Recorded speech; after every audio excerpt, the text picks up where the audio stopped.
Hello everybody and welcome!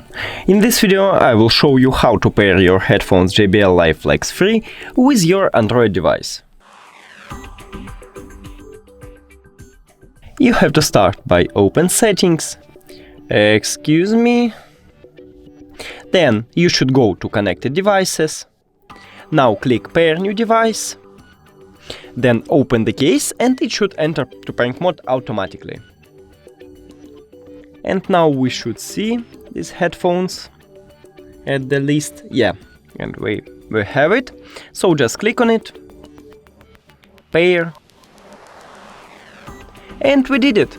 Thank you for watching this video. If you found it helpful, please consider subscribing to channel and leave the like on the video. It's really important to us. See you later!